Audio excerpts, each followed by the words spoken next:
Hi, everyone. I'm HARVEY, sexaholic.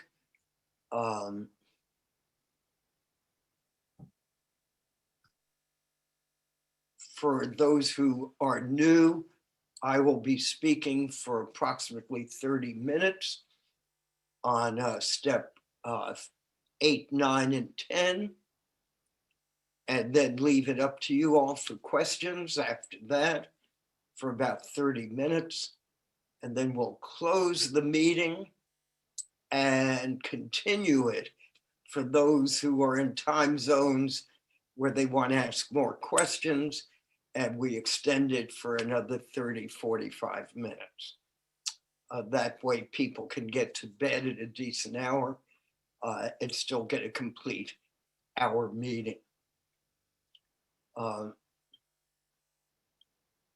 days ago, I just celebrated my 37 years of sobriety, one day at a time.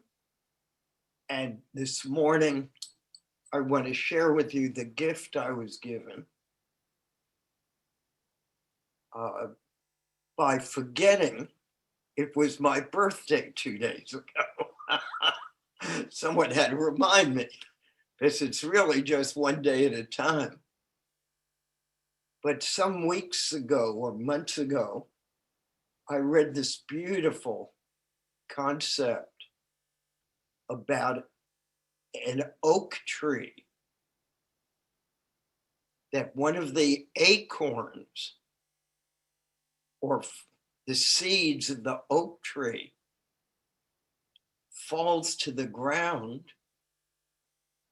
and within that seed, this tiny seed is an oak tree. The oak tree is already in that seed with water and nutrients and dirt. It gets manifested into a giant oak tree, but it's already an oak tree in that seed. It just hasn't manifested yet as a tall oak tree. But the energy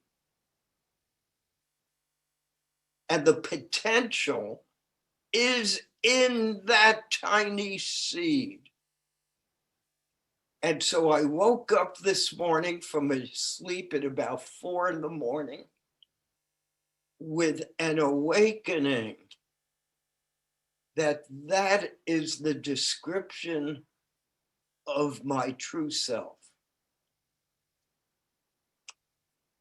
That my true self is not my form now.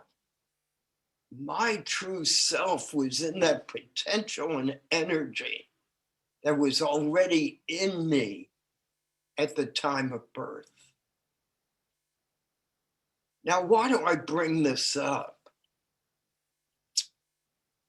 Because this workshop is not to give you the details of how to do your step work. That's up to you and your sponsors.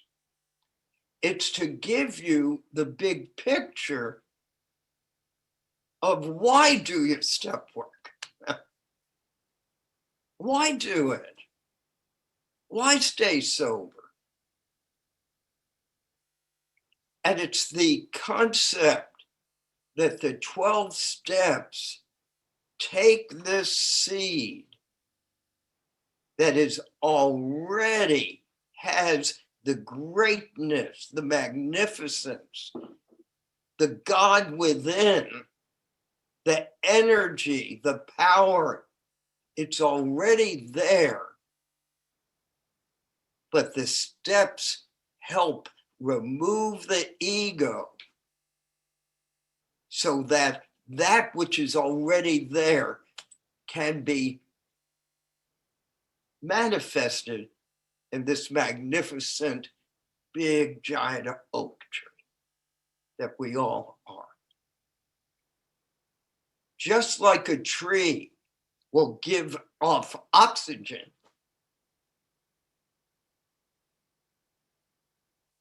to help other balances in the universe, but it was all there within that seed itself. The program helps us connect to the true self, which is not what our brain tells us it is. The brain is merely telling us what's been programmed in it by religion, by culture, by family, by society, by etiquette, by separate moralities. All these things have influenced the brain, but the true self was there from the beginning. And that's what we get through these steps, a spiritual awakening.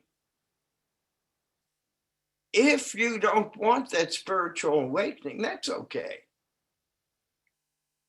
It's okay if you don't want it. Doesn't make you a bad person, but it will keep you and your groups in a perpetual first three steps.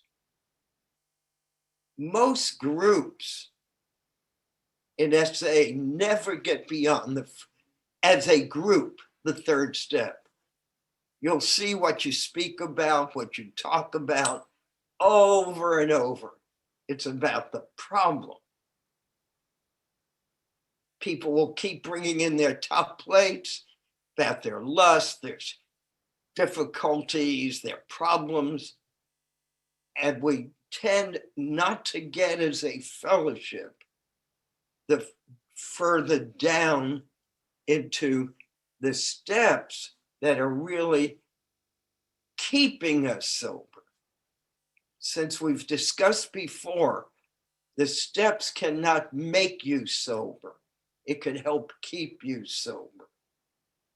Only thing that makes you sober is that for today, you are willing to go to any length to not lust today.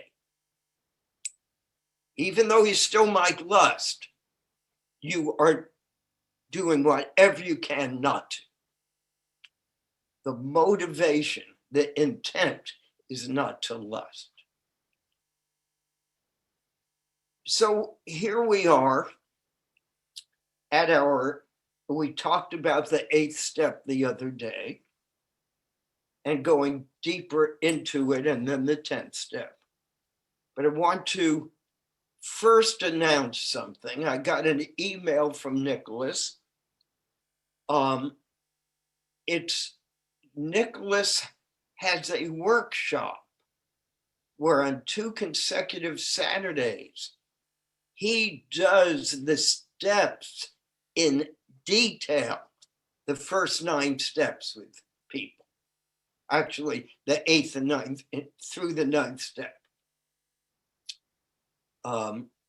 He does it, and he has you do the workshop, actually do certain things.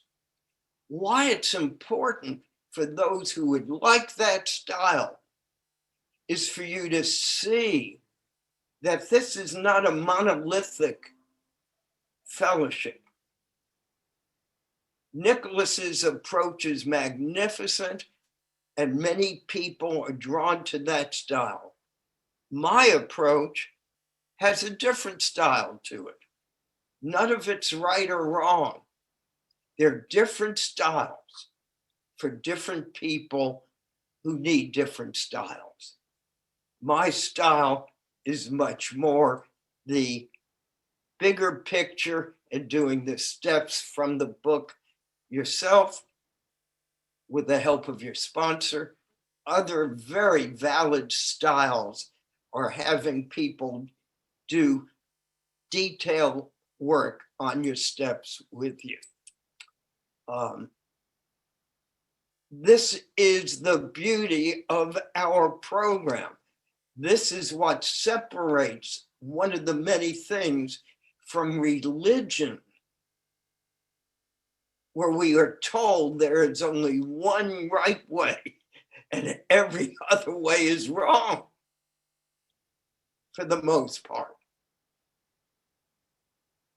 And if you think this is an exaggeration, then go in and look at your own.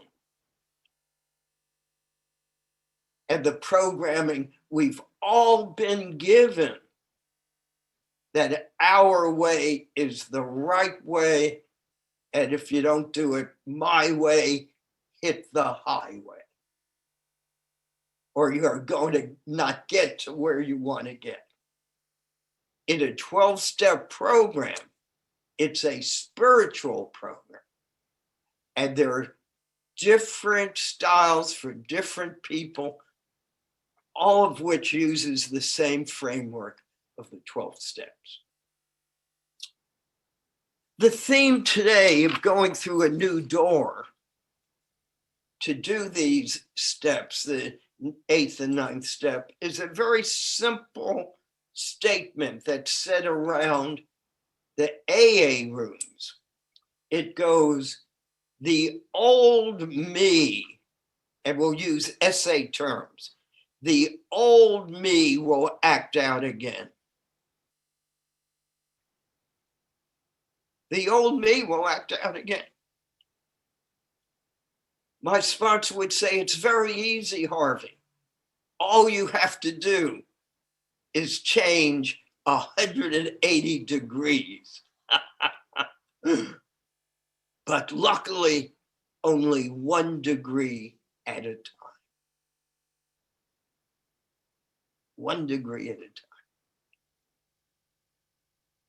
If not, if you hold on to old ideas, don't expect different results. So part of our workshop is to break through old ideas and to say 1 degree at a time, we change. Because the old me will use again, will drink again, will act out again.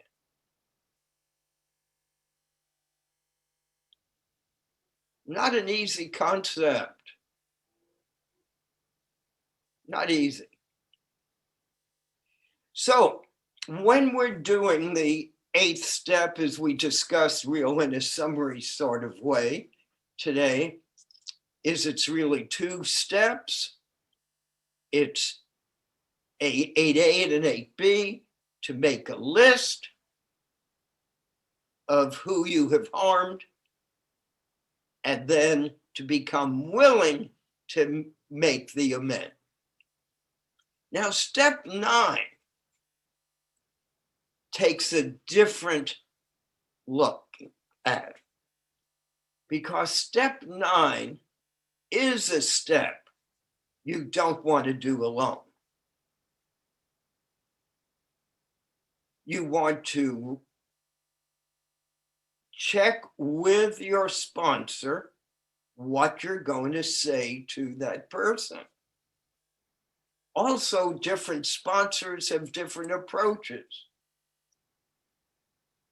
Our style, for many of us with long-term sobriety, many of us did not make amends, direct amends, to people we had sex with. It was too dangerous. Those are the people that fall into a different category of doing living amends, which we'll get to in a few minutes. But you want to make a list You want to become willing. And as we said the other day, you pray, if you're not willing, God, let me be willing to be willing, or willing to be willing to be willing to make this amend, until you get a comfortable willing that you could say it. Might be 10 willings down, but to at least be able to find that spot. Once you're willing, that's the turning point. That no matter what happens, you're willing to do it. But that's not what we do. There are some things where it says we don't do it if we harm other people.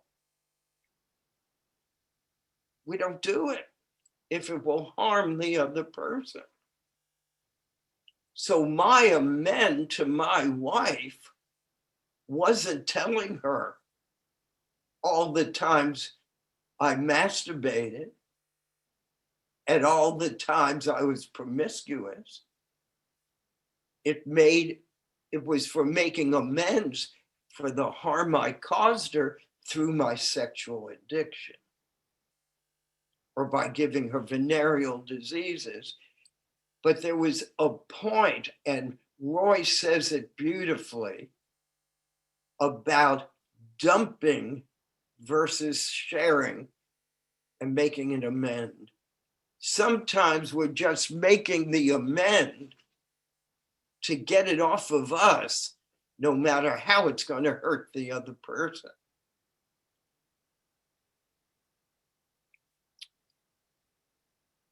Now, there are some amends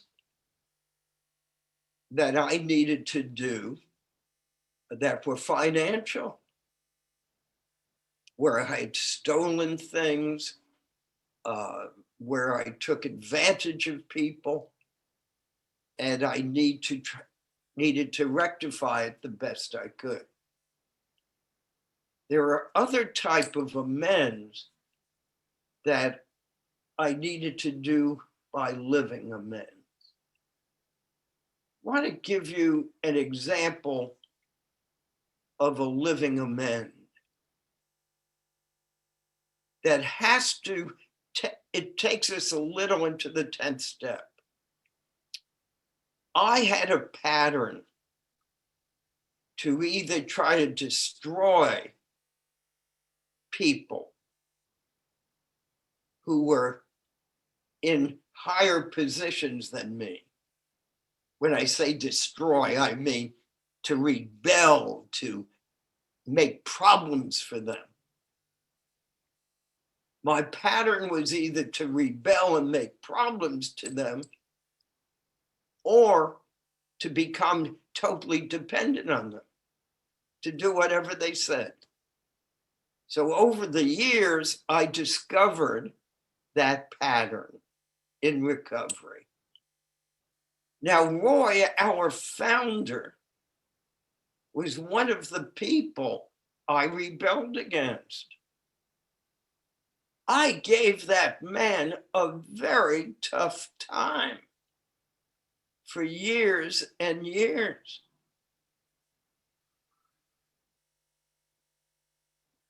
I just gave him a rough time. One day he stood up at an international conference. We were very small then. And he casually mentioned that he was thinking of no longer taking care just by himself of of having central office in his home. And as soon as he mentioned it, I began to clap. And a few of us got up and congratulated him. But he wasn't ready to do it yet.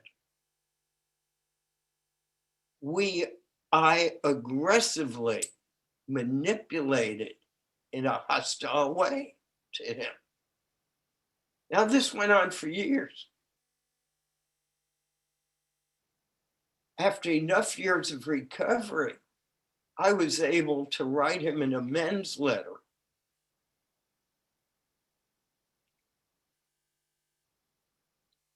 But that wasn't my true amend. I had a very deep amend. My amend was I not only never said a negative word about him to anyone, but I never let myself think a negative thought about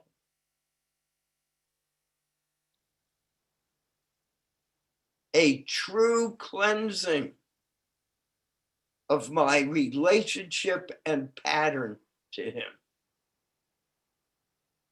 So quite often people will call me and ask me, what do you think? He said this, and I said, I don't even think about it. I don't comment on it. I don't think about it. That's my living amend.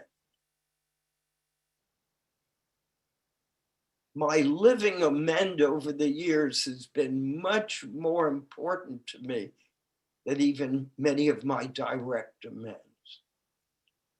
Now, I was a rager.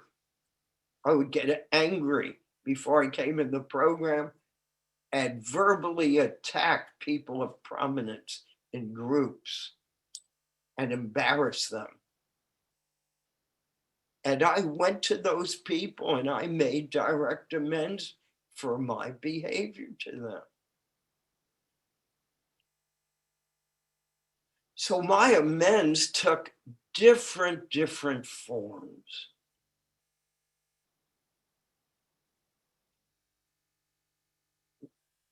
I've shared this before. My mother, may she rest in peace, had a habit of hitting people in public at important affairs. And at one of these big family things, my daughter-in-law ran to me and said, your mother just slapped me in the face. And I was just beside myself. I was sober maybe 5 years or so, I don't know.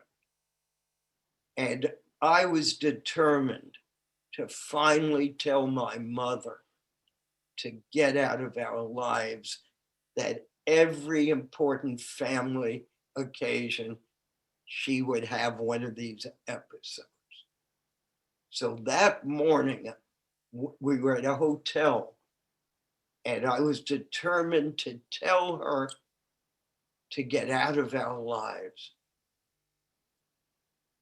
And she came down for breakfast to the hotel, and I asked her to sit at a separate table. And I was going to tell her how never to come back to one of these family affairs again. And instead, out of my mouth came my amends to her. All the things I did to her over the years. And I was finally free. And I never had to tell her not to come back. If my kids or my daughter-in-laws didn't like it, they'd have to deal with her on it. I cleaned my side of the street, and she no longer had the free rent in my head. See, amends are not for the other person. That's where people get so confused with the steps. We think they're codependent issues of, well, I gotta save that other person. I gotta heal that other person. No, the amends steps are to clean my side of the street, to get freedom from my wrongs, because many times people might not forgive you. And yet, as we discussed last week, it was so freeing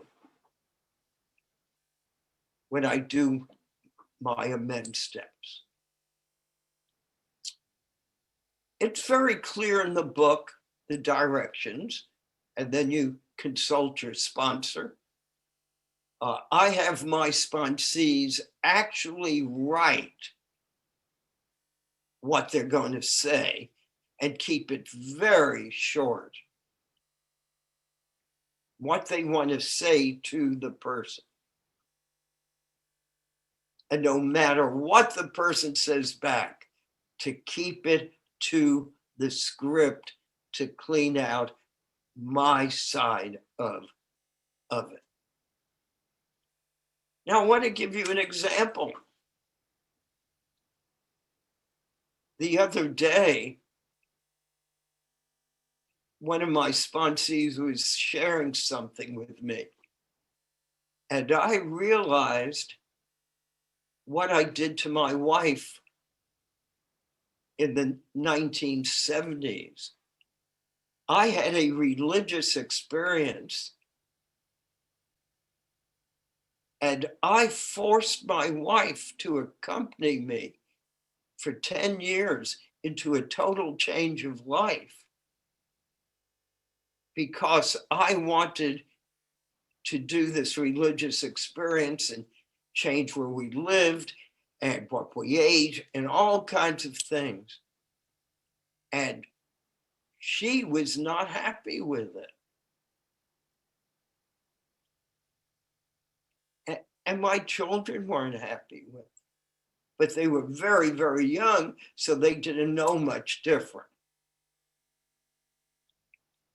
So the other day, I realized I owe my wife an amend for dragging her into this 10, 12-year period where she was so unhappy having to do the things we were doing. Now, what did I do?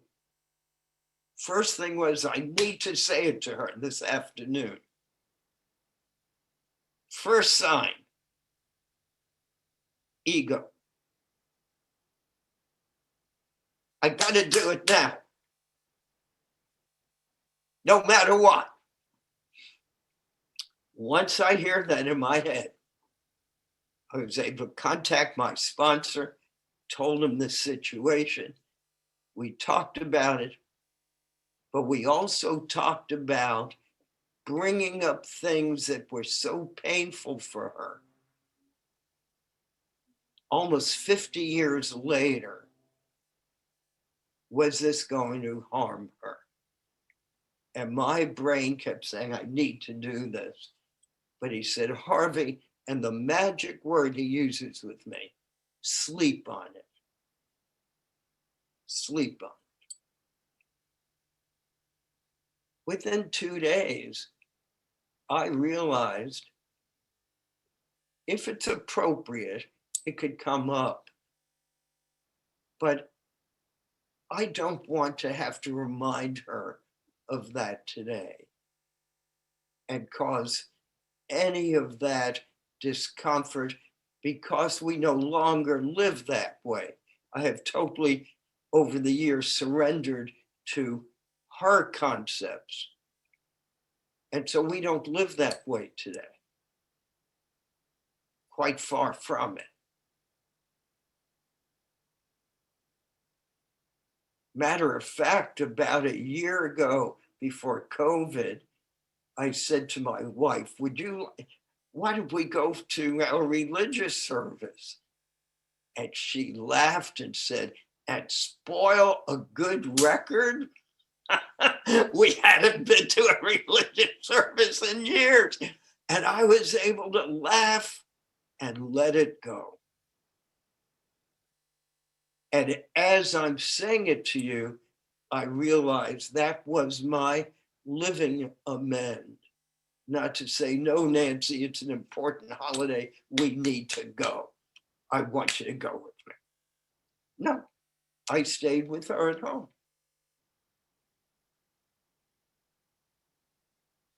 So amends take all these different forms that you and your sponsor will go over. But the theme is to be sure it's not going to harm the other person. Now, how do you get around not harming people, but still needing to clean your side of the street without a living amend. I was taught to make a general amend of I was wrong and ask your forgiveness for the way I treated you years ago. If the person says, yes, I remember you did such and such, then I will make a specific amend again at that moment for what they bring up.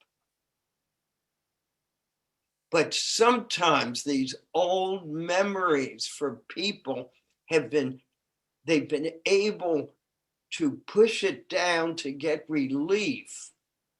And you bring certain things up and it could really harm them. So it doesn't mean I don't make an amend. I just keep it a little more general and let them ask more questions.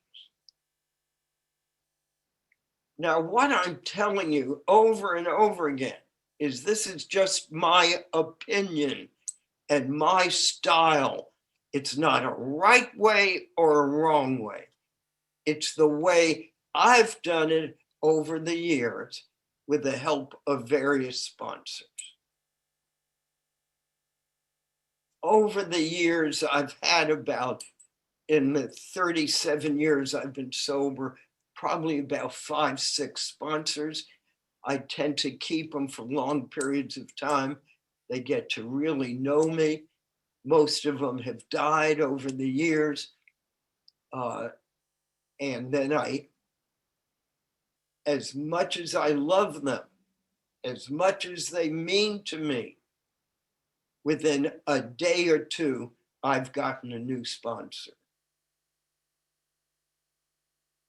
It's very important for me to never be without a sponsor because I am an ill person and can never truly trust my ego thinking. Now, to spend just a few moments on the 10th step, no big deal. The 10th step's merely your first 9 steps over and over again about different issues. Now, it's hard for people sometimes to conceive of this, but I sponsor many, many long-term sober people. So when we're doing the first 9 steps, it's not about lust. Lust is no longer the predominant issue. So for me, the 10th step is my working steps on my patterns or character defects. I'm powerless over greed and my life becomes unmanageable. And I do my steps on it and make my amends accordingly. So these steps are just not for lust. Lust is the key to opening up the world of the steps for my character defects, for my fears, for my resentments. You know, in Nashville, a group of us early on, we had tremendous problems with anger and rage.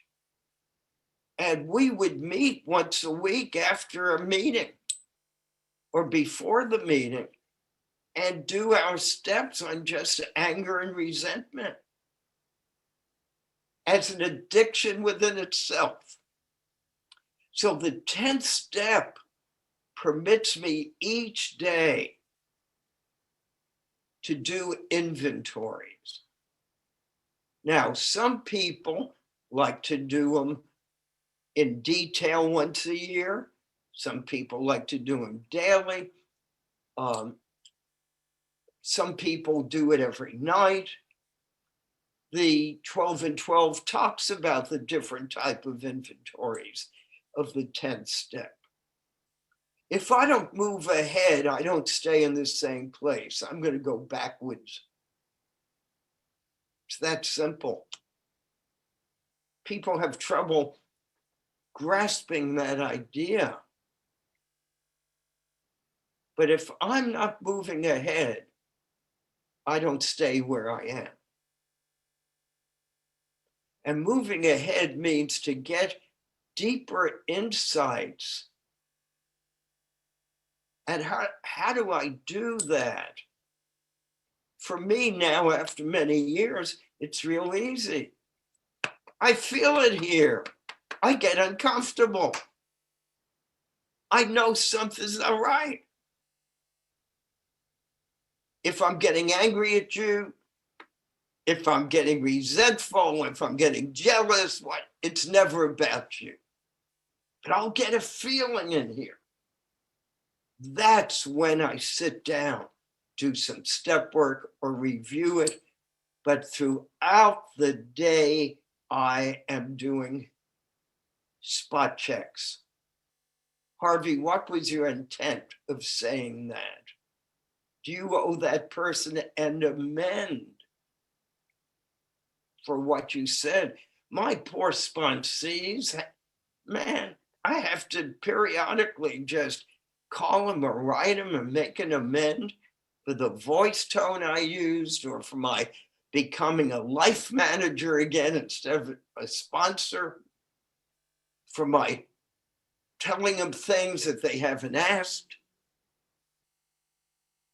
But that comes from my spot inventories. Why do I talk a lot about spot inventories? Because I'm not one of those people who can do it at night. I've tried time again.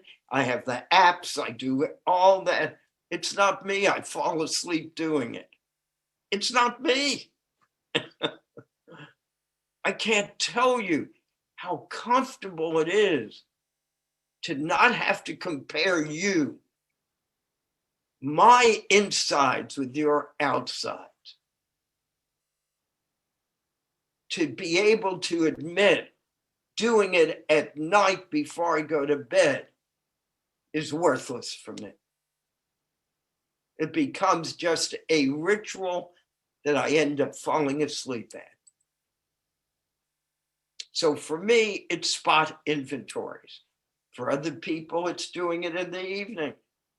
For other people, it's doing it quarterly. I have one sponsee every year. He goes into deep inventory, compares himself with the year before. We've been doing it for years, hasn't been done this year because of the COVID.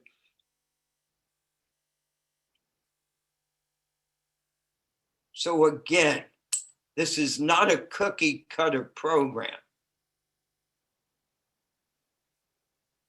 You have a sponsor, but you also have a big book. That's another form of sponsor. And read it, study it, see what it says. If you don't grasp it, don't be embarrassed. Ask your sponsor.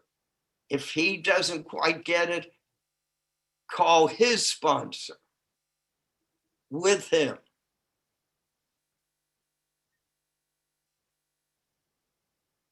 This is a one day at a time program. You can't mess this program up. It's a spiritual program. You can't screw it up.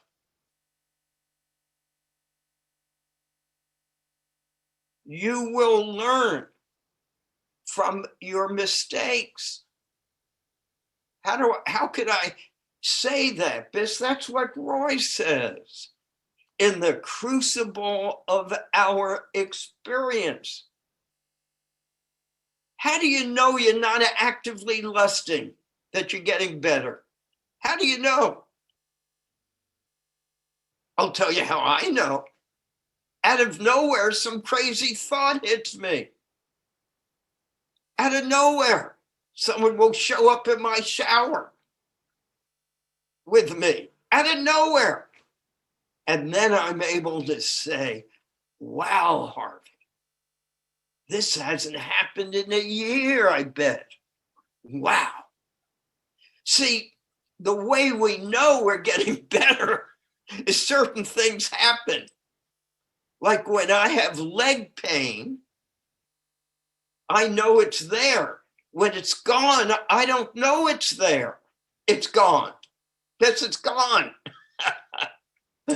It's when it comes back again, I could say, oh, you're not a bad person that it came back again, but you're a fortunate person. It hasn't been there for weeks. Now, again, and I'll close with this. This is about intent. So much of our program is about intent. If my intent is to go into the shower and try to remember a person in my life, no, that's my act of lust. If I'm in the shower and some photograph shows up, no, that's just a disease. It wasn't my intent. And that's what Jess would say over and over again. The first thought is on God. That's how he made me. It's the second thought that's on me. What do I do with it? Or did I purposely bring it in? What is my intent? So a great deal about lust is my intent. Same thing about 8th and 9th step. Sometimes we're not purposely trying to hurt people.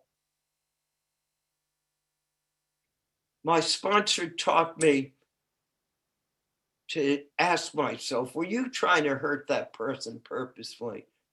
And if I said no, then he'd say, well, Harvey, that's called a mistake. And merely say, excuse me, God, I made a mistake. Help me not do it again. Excuse me, God, I made a mistake. Help me not do it again. Okay, let's leave some time for some questions, end in about 15, 20 minutes, and then continue for those who have further questions. The first question that came in, Harvey, was about what you were talking before about making amends to someone that you had sex with. The person asks, what if the person that you had sex with is an ex-girlfriend that you've really hurt and do truly owe her an amends? It's up to you and your sponsor. But if you hang around a barbershop long enough, you're going to get a haircut. If you hang around a barbershop long enough, you will eventually get a haircut. You hang around too many of your ex-sex partners, good chance you're going to have sex.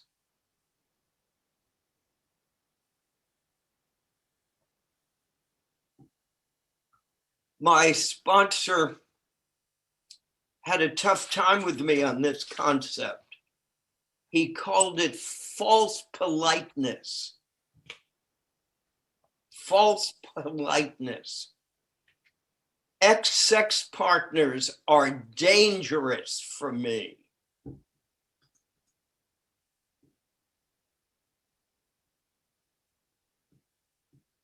I'm a sex addict.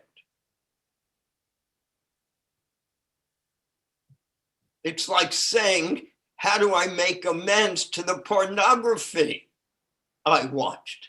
Should you turn on the pornography and say, oh, TV, computer screen, I'm making amends for abusing all these people. You stay the hell away from them.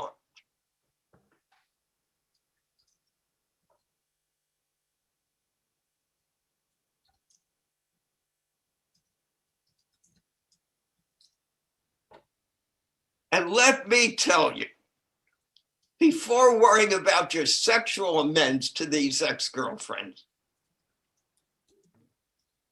I'd examine all the amends you owe to people from the wreckage of your past for other things, like my wreckage of my past.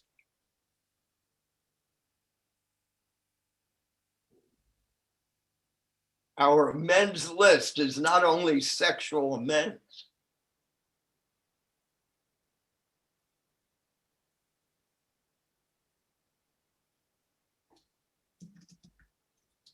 Okay, next question. Jason? No, I'd like to ask a question.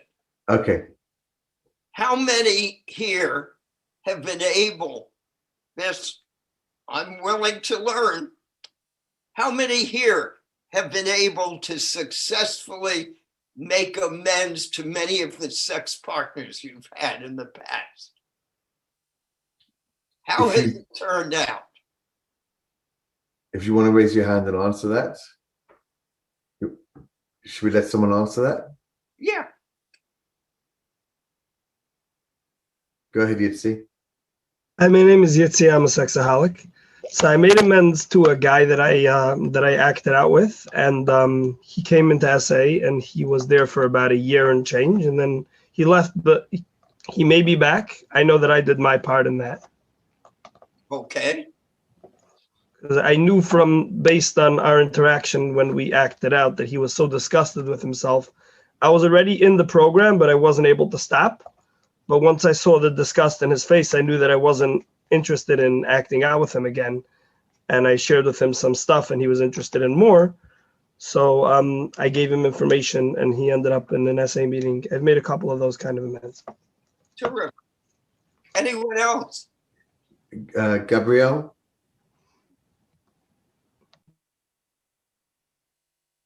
Yeah, Gabriele, sexaholic. I made, which was a miracle, amends to my qualifier who brought me first to Essanon, and then it developed that I wound up in SA. But he approached me, he wrote me a letter, and I took the letter as if I have a poisoned snail in my hand. But at the time, I was in the beginning of my first recovery in SA, and I had enough support. It was a written paper letter a long time ago, and I wrote a letter back. He was in another city, and he was in a very difficult situation. And I truly made amends for I had damaged property, and I made amends, and I offered money. And to make a long story short, I did make amends, and I was free, and we ended up in friends. I never saw him again. It was all through letter. Thanks. Thank you. Anyone else? Before we continue, the person who asked the question wanted to clarify that he wasn't just speaking about a mere sex partner. This was a very serious girlfriend. He was in love with her, and they were in love with him. And it was, this was a long-term relationship that he hurt her. And, that was really the question about that, about going back to this old relationship and making amends to her. And again, like you said, it's about the sponsor as well, and it's about the situation. If he's now married, it might not be, respectful to his current wife to go and speak to his ex-girlfriend. Yeah. I don't know. So you could see there are different approaches. I'm just too sick in my early years to have done that. So, I've had to do it with people, but in a general way, when they showed back up in my life, like I shared last week with my cousin and with someone who I bumped into after about 25 years sobriety. So it's going to depend on you and your sponsor. You want to hear some more stories? No, let's go to the next question. Okay, so go ahead, Jason. And if you were going to speak about amends to ex-partners, you can lower your hand now. Go ahead, Jason.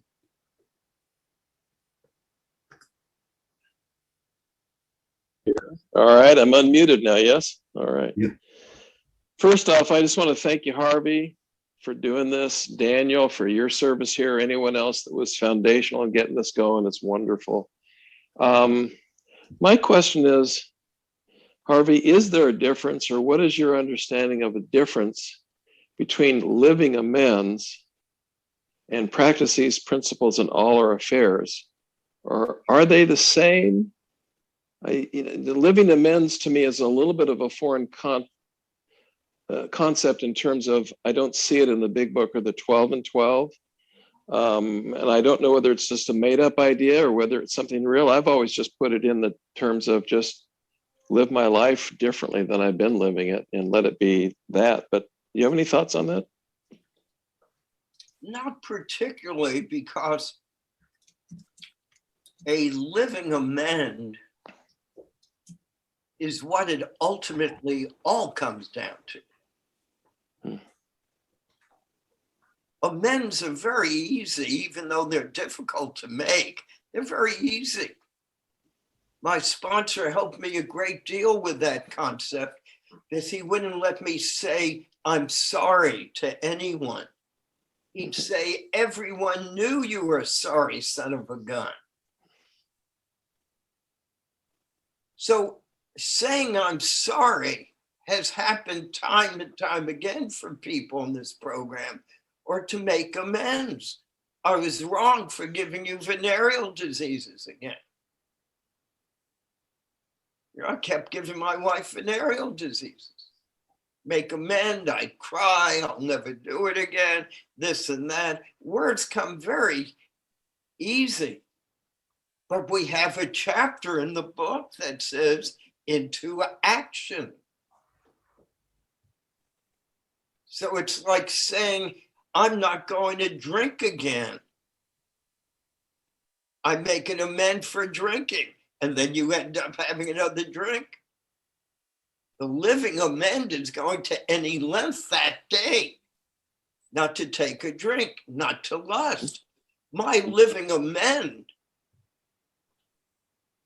there is no way my wife knows it. But I do not purposefully lust today.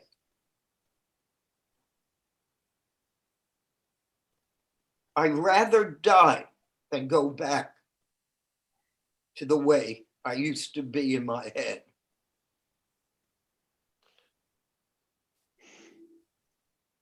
So is it safe to say that amends ultimately is about mending my ways and, Yeah. and staying to that? Actually, the word amend Mm-hmm. is from, we use the term for our American Constitution, where we say an amendment. An amendment means to change. Mm-hmm. An amend is a change, not words. So we don't just change the words in the Constitution, talk about it. It has to go through a process where there is an actual change. Mm. An amendment. And I don't know how that word is used in other languages, but in English, it's a definite connotation of change. Change. That's perfect. Thank you. Yeah. Thanks, And I Joseph. do not change. I can't. That's ego. I'm not going to do that again. That's your ego. That's control. Look. So what do? I do this process, this journey, these 12 steps that eat away at that ego, and where it's easier. And ultimately, and next week is going to be our week of really going into what Malcolm and had discussed with us for 4 weeks and other things, the being able to be mindful of what's going on in our brain.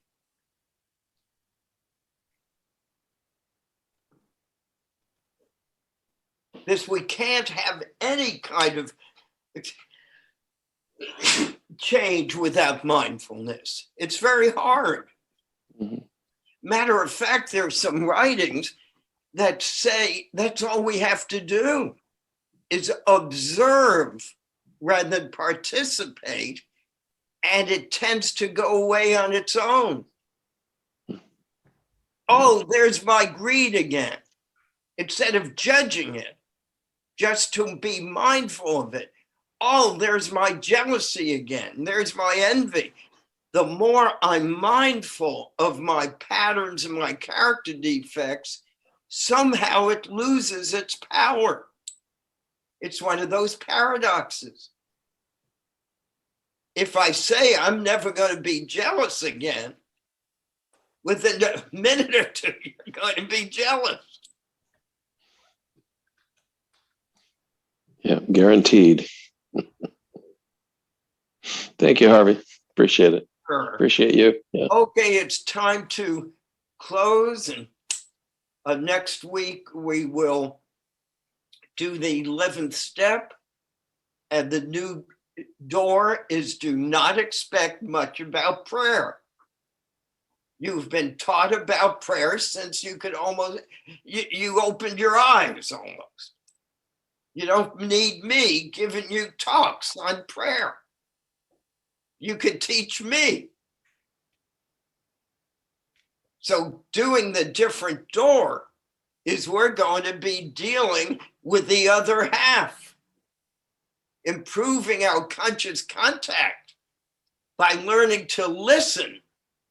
We're so busy talking to God, we can't hear it. Can't hear it. We are so programmed to talking rather than hearing. We will talk about a few prayers, but the major prayer will be, may thy will be done, not my will. What greater prayer can you say?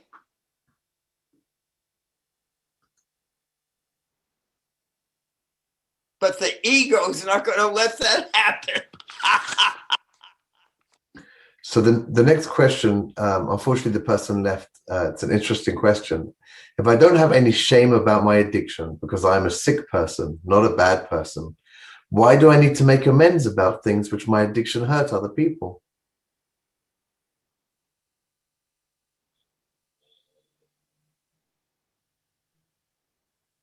Well, would you not make an amend if you had diabetes and something happened while you were fainting and you fell on someone, and you would say, I make an amend if I hurt you in any way, and ask your forgiveness. Naturally, I didn't do it on purpose, but I ask your forgiveness. But I like that question. I think it has validity to it. Yeah, don't do anything. Don't make amends. You don't have to do any of the steps. You're not responsible. You have a disease. You're not responsible. Does that feel better? I learned this very, very interesting term, a weaponized question. I had never heard that expression before until last week. A weaponized question. We tend to ask questions that are weaponized. The question really says, I don't believe this crap. Prove it to me. No way will I ever prove this to you. You got to prove it to yourself. It's interesting. I'm reading this book about happiness, and it just says, do not take anything anyone says as truth until you try it and see if it works.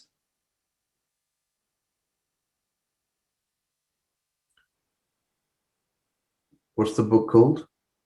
Happiness is free.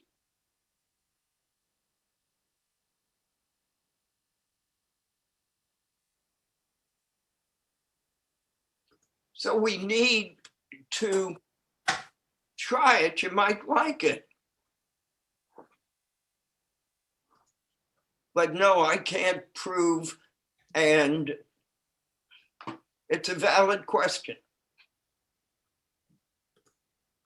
Okay, the next question is from Greg in Budapest. He asks, my wife has lots of resentment towards me.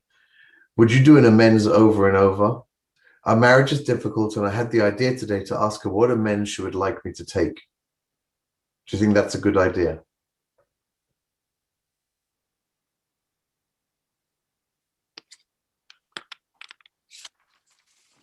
I get uncomfortable with these couple questions because they're very important. But I get uncomfortable because so often it's not really about the addiction. It's about communication in a marriage. There are some men and women you'll never satisfy. It won't matter how many amends you make. Happens with a lot of times in the program where people, the wives say, tell me everything, tell me everything.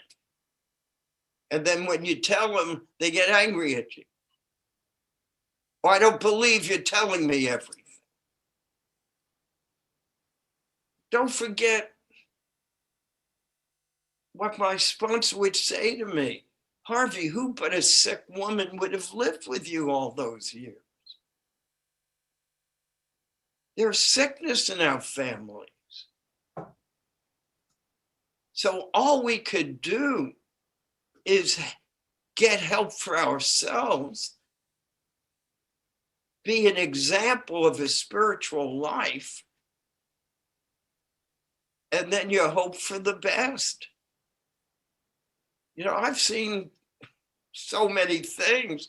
I've seen men in this program get a beautiful sobriety and their wives couldn't handle them be sober and divorced them. They broke the dance. The dance changed. It was too much for the partner. So I've learned I can't figure this out.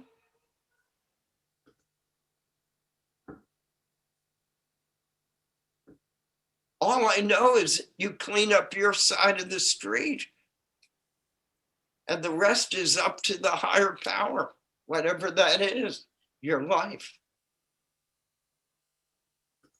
But you're never going to change your partner.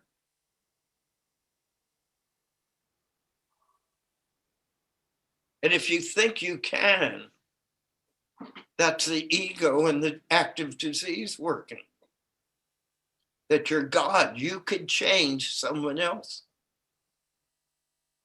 I can't even change myself. How am I going to change someone else? Thank you. You know, our addiction to sex is a result of our body allergy and imbalances of hormones in our brain. So why it is called character defects when we have no part in it? When we want to find out our part in it, actually we have no part in it.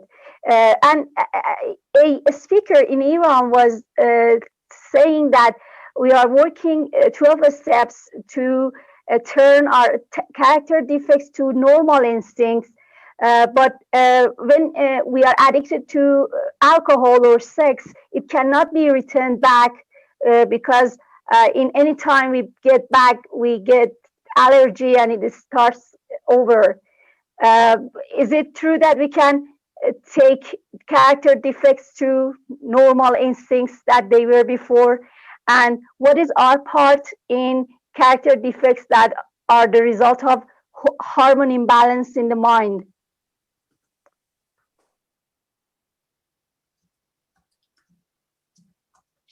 It wasn't coming in very clear.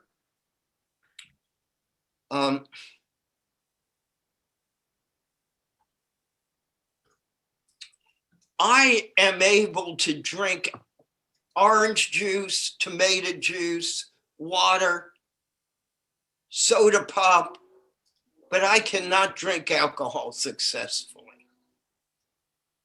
Okay? I'm allergic to alcohol.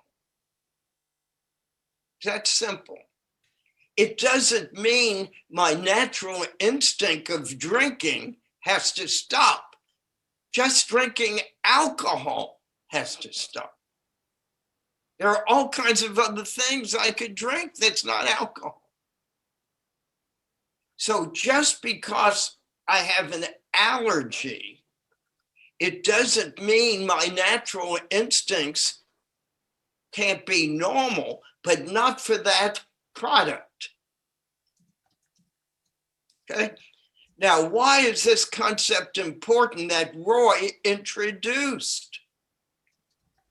Roy introduced the concept of lust, not sex. He said we were powerless over lusting. So people can try, but if you're allergic to lust, you're allergic to lust. It doesn't mean you're allergic to your natural instinct. So what does that mean? I can't talk for women now, but I could talk for men. When men go into REM sleep, they get an arousal in their private area. Blood goes in there and it gets aroused. Now, that's a natural thing that happens. That doesn't mean that when it happens, you have to do anything about it. That would be where the allergy to lust comes in. You would get up and go to the bathroom, make it simple. But once I'm allergic to something, I'm allergic to it.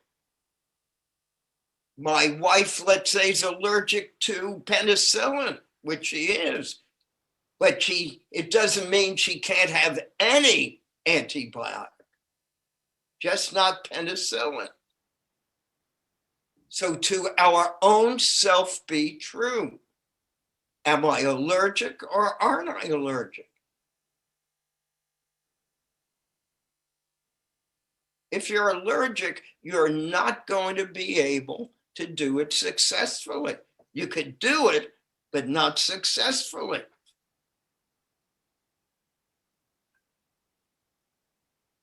Okay, we have a lot of questions that came in on tonight's topic, so I'll jump in there and Yitzi, do you want to explain your question a little clearer?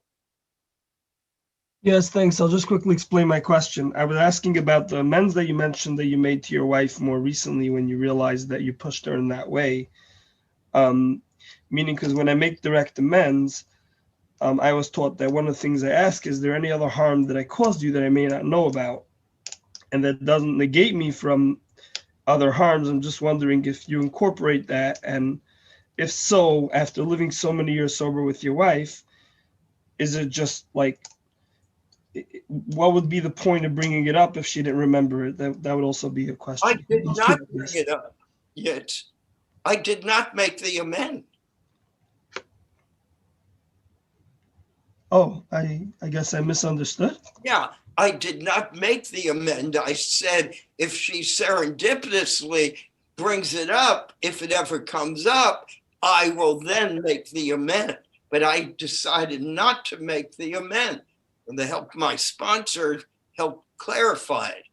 that it might just harm her, bringing up that difficult period in our lives for her. Okay, But thank we haven't lived that way for 20, 25 years. you. Okay, I got it. Thanks. Okay. Next question. During our amends, are we asking for forgiveness as well, or are we just saying that we were wrong and sorry for our actions and harm that we did? I ask for forgiveness. People have so many different ways of doing it. And I think Yitz brought up a good one. Some people say, is there anything else you'd like for me to do? There are so many different magical words to this formula, and I think it's what you get used to doing. My kids will say to me when I start making an amends, Dad, you always make amends. Forget it. Just forget it. They don't want that, any of the formula.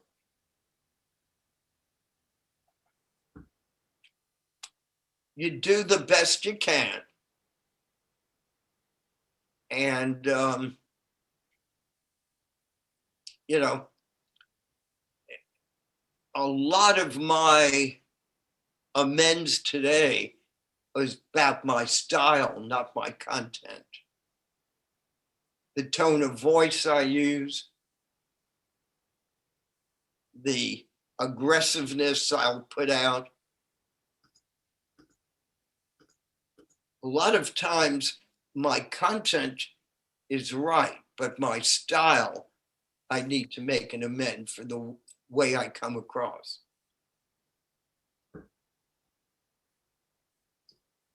Okay, the next question. I've met a lot of people. I have a lot of people that I met in parks through the internet. I have no clear memory of them.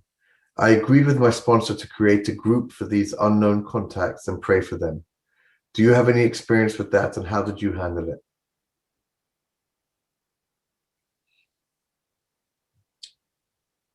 The way I handled it was my office for my first 20 years was next to the park I used to act down in.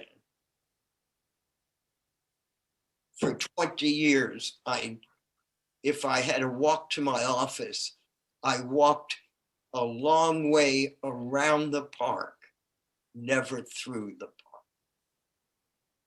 So my amends was to stay the hell away from that park. That way I was not endangering me and I wasn't endangering anyone else. It's just my way.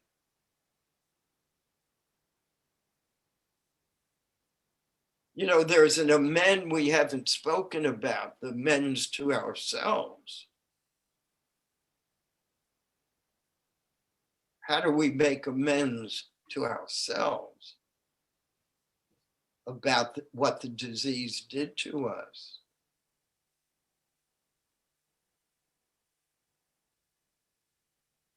That's a whole different ballgame right there. And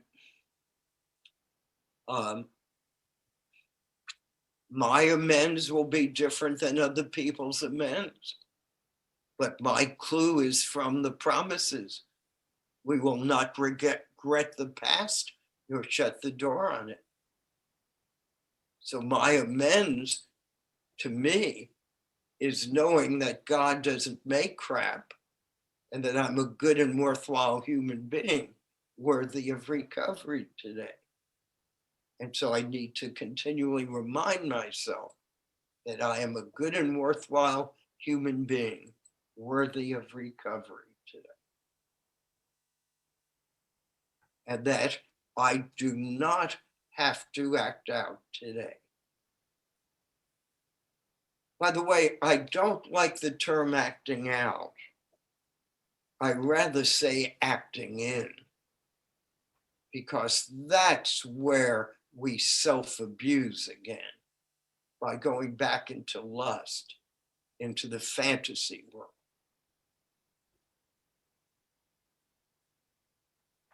Pure torture.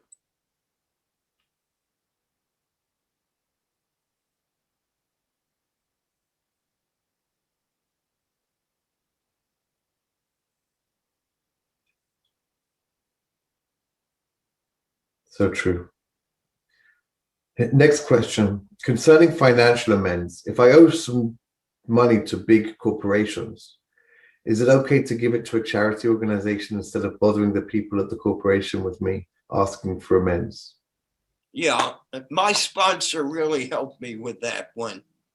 He said, if you send to a big corporation and money or a check, a lot of times the person receiving it will rip it up. Yes, it will complicate things too much. Where do they put it? Where do they send it? So he basically told me to give the money to a charity or something. This once happened to me in recovery. I got an overpayment from some big corporation that was, and I said, I'm sending the check back. And he said, they're going to toss it, Harvey. Go give it to charity. You know, no one will know what happened and where to send it back. At least that was his opinion. Now, if you notice when I say that was his opinion, I need to ask a question and then surrender to what my sponsor tells me. That's my also living amend, not to go shopping for opinions. That's my ego acting out again. And if my sponsor isn't available, I call one of my sponsees and I ask them what to do. And I do whatever they tell me. Just so I'm not making the decision myself and I'm surrendering.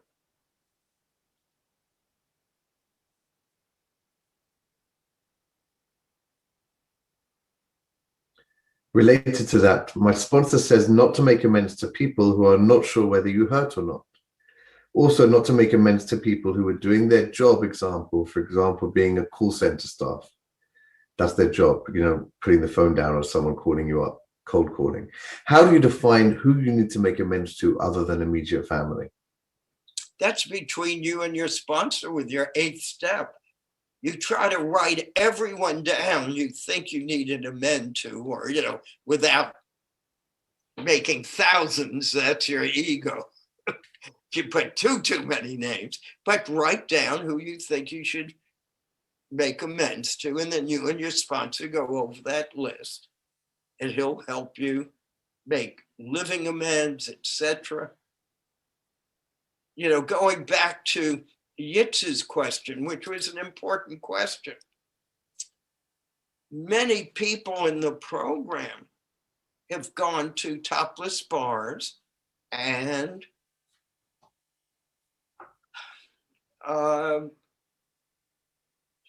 prostitutes. I don't advise going back to your prostitute to make an amend. You could end up acting out.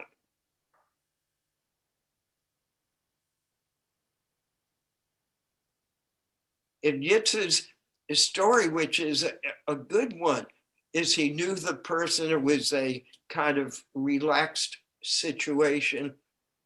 I had a terrible experience. I've shared it with y'all. I exhibited myself while drunk in college to a roommate at the time.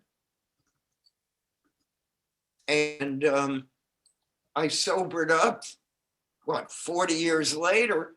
I figured I'd never track him down. I tracked him down. And he was so happy to hear from me. And then I made the amend. And it was not a comfortable thing. You could hear he got uncomfortable. He had forgotten it. And when I told my sponsor this, it didn't feel right after I did it. He really kind of all but yelled at me and said, "Don't make amends without checking me first." So Yitz has worked out well, thank goodness, and I could see why he wanted to do it or did it. Mine did not work out well. Yes, I harmed the person.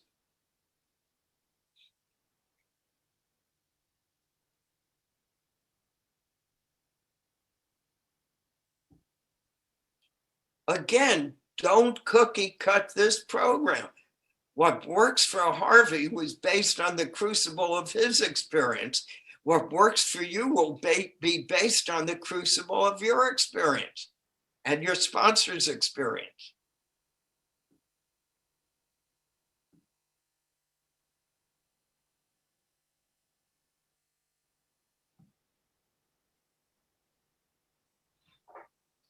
There is only one step we need to do absolutely. Everything else is a learning experience. And that's the first step. You're either powerless or you're not powerless over lust. You cannot be a little pregnant. You're either pregnant or you're not pregnant. You can't be a little addicted to, powerless to lust. You either are or you're not.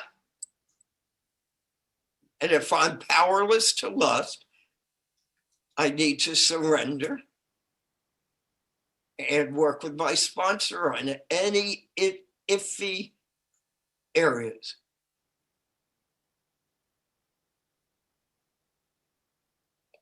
Now, I had sex with so many people that over the years, they showed up at SA meetings. Over the years, I'd see them at AA meetings. I needed to get a system to deal with it. How to deal with it. Each of us makes their own way they're going to deal with it. My way was to be polite, but not initiate conversation. All right, glad you're here. Move on.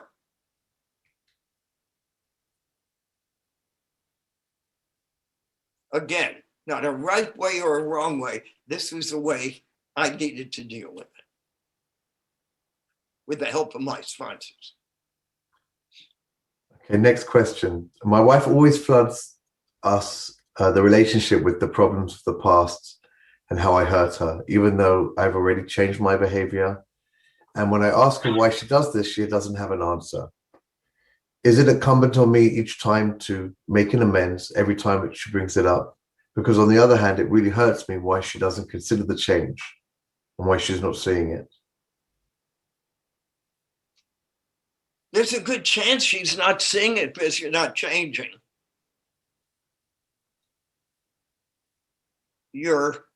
This is a part of in the essay book we ignore, where it says the dependency addictions we have, especially with wives. No, it's real simple. Honey, I love you. I care about you. But every time you bring this subject up, I will walk into the next room.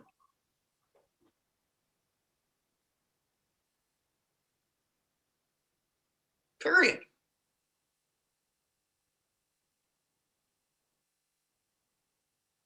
But so often underneath all this is the lust addiction. That if I tell my wife something like that, she won't have sex with me.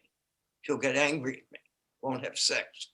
So often, so much behavior between husband and wife in the program is because one of the partners thinks if they're honest and straightforward, they won't get sex from their partner, from their wife or husband.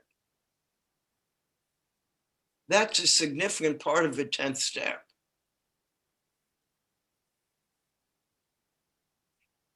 Is lust or sex still driving, motivating what you do or what you don't do?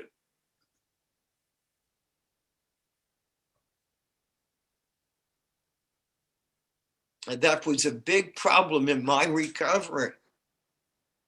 And that's why we ultimately made a system where there was no guessing, and it was done the same once a week at the same time. So no ulterior motives could come in.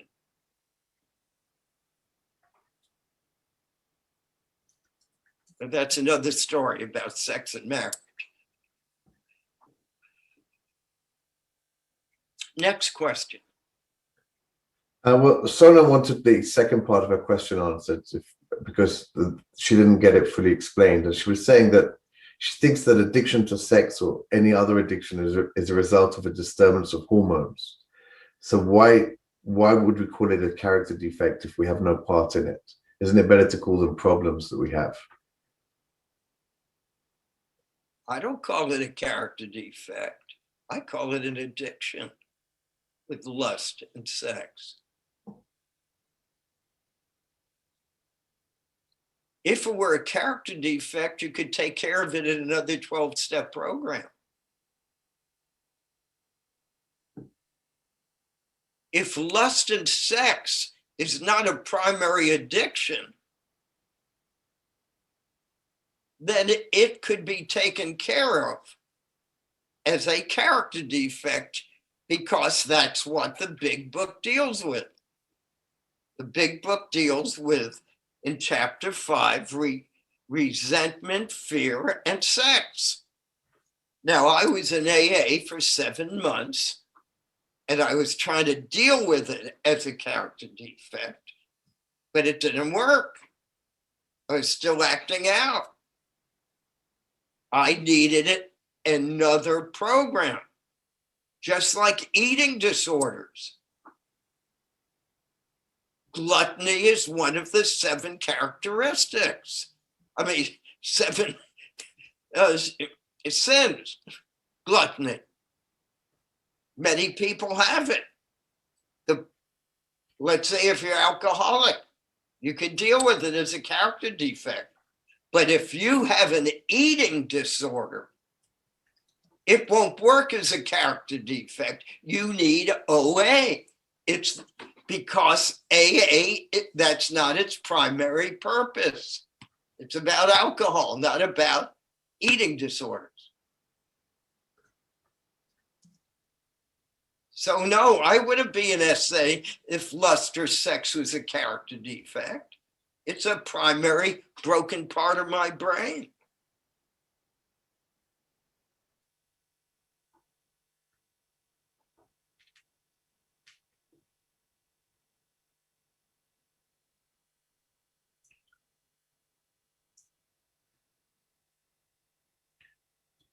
So we have no more questions that have come up. We do have someone that wanted to give an anecdote on an amends they made, if you want to hear it. To do what? To give an anecdote on an amends that they made in the past. Okay, if they'd like. Okay, go ahead, Jason.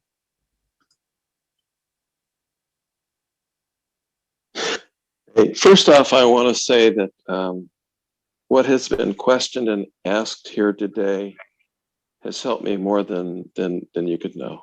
I really appreciate it, especially that last share. Yeah, just this is humorous, and it may spark some discussion on your part, Harvey, too. I made amends to my children several years ago, and I think they were teenagers at the time. And when I made the amends to my daughter, her eyes lit up. They were just glowing. And she said, "Thank you." And it was so beautiful. I thought, oh, amends is wonderful. So then I go and make the amends to my son. He's a little bit older than her. he has a very different response. He says, well, I know that you're doing this stuff because this is what you're supposed to do, and that's fine and everything. He goes, but do you really mean any of this? It was like, oh man, I felt, honestly, I felt busted. I was painting by the numbers. And that was a game changer for me. So thought I'd share that. And if you had any comments on the experience with that, it'd be great. But other than that, I just wanted to share it. Thanks. Yeah. I have 4 sons. Unknown caller. I have 4 sons, and just 1 second, please. One of them wants to hear nothing about my program. Nothing. One son's always asking. Another son is, in between. Another son came to little conferences with us. He's not a sex addict, and he wants to meet Roy. He was a lawyer, and he helped SA in Nashville get out of a little situation. And he came to a conference. So just different strokes for different folks.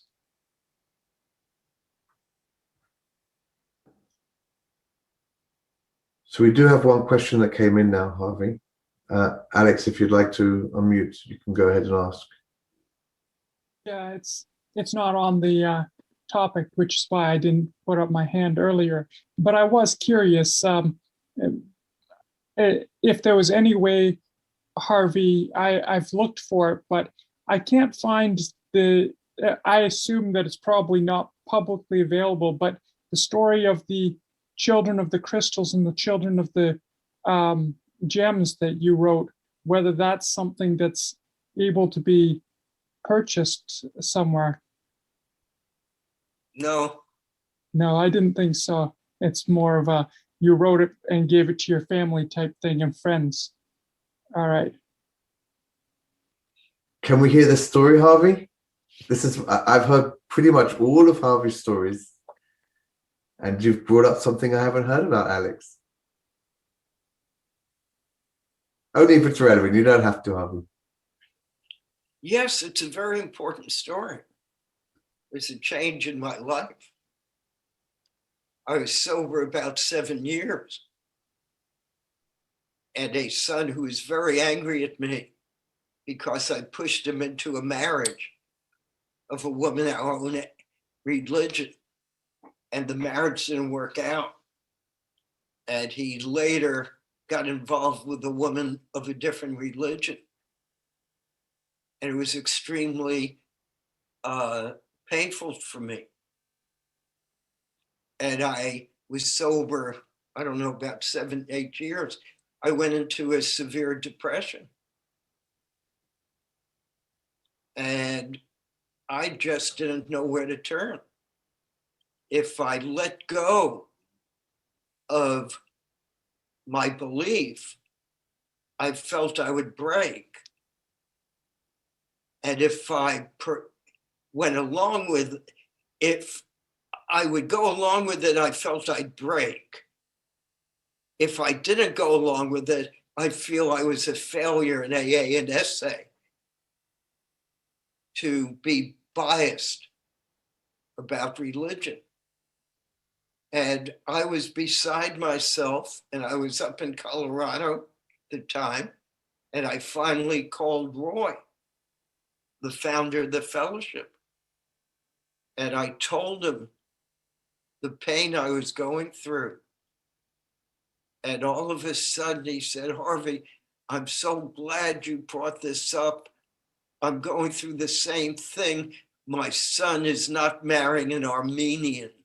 Roy was Armenian. My son's not marrying an Armenian. And when he said that, I had told him my stuff. All of a sudden, we started to laugh. We started to laugh. And the spell was broken. I knew love and tolerance was my only code. And so when my first grandson was born from that marriage, I decided to write a children's book. And I called it The Land of the Crystals and the Land of the Jewels. And both lands were separated by a river. And the people who lived in the land of jewels would say, never cross the river. This, if you went too close to the jewels, it would cut you. They were sharp. They would cut you. And the people in the land of crystals would tell their children, don't ever go to the land of crystals because the light is so bright reflecting off the crystals that it could blind you. And years later, the prince from the land of crystals was in a rowboat in the river. And the princess from the land of jewels was there, but she was drowning. And he saved her. She came into the boat. And at that moment, they knew they were meant for each other. And the rest of the story is about how the two nations got together. I won't give you the conclusion at this point. But ultimately, they built an island between, connected by jewel and crystal bridges. And they both sides got to see they didn't get cut and they didn't get blinded.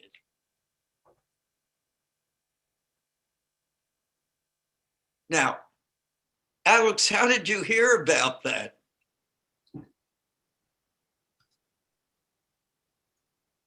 I heard about it on one of the conferences, international conferences, tapes, I don't know, probably back in the early 2000s, that you were having a mind block, not a mind block. You had trouble putting things on paper, but at one time you just started talking about it to your wife and it just all came out because, of course, you're dyslexic and have trouble putting things on paper. And my wife isn't Christian, and that she's not a different faith either, but it's sometimes complicated, like feels awkward to pray at the table, for example, with my son. And anyway, it's smoother, but I think more than the personal interest was just like, Harvey wrote a book and I could buy it. I would definitely want to own that book. Me too. I wanted just to add that this issue is more than just about religion, because my wife and I have the same religion, but on Thanksgiving, in America, it's a big holiday. On Thanksgiving, her family had Thanksgiving dinner at 5 o'clock. And in my home, being brought up, we had Thanksgiving dinner at 2 in the afternoon as an afternoon feast. And what tension was in our early years of marriage of what time we should have our Thanksgiving dinner. So these concepts of differences come up no matter what. And yet, in this program, it all vanishes. All vanishes. This is a spiritual program. And someone wrote me today, wishing me well for my birthday. And they wrote, I'm so glad our paths crossed. And we come from very different backgrounds. Our paths crossed. And I wrote back, at that crossing where we crossed, we are one. That intersection, we are one. And that is our 12-step program, the tradition of unity, one. And that's why I keep coming back to this concept of not my way or their way. They're just differences, but ultimately we're one unit in our recovery program because we're all trying to stay sober one day at a time. What a common denominator.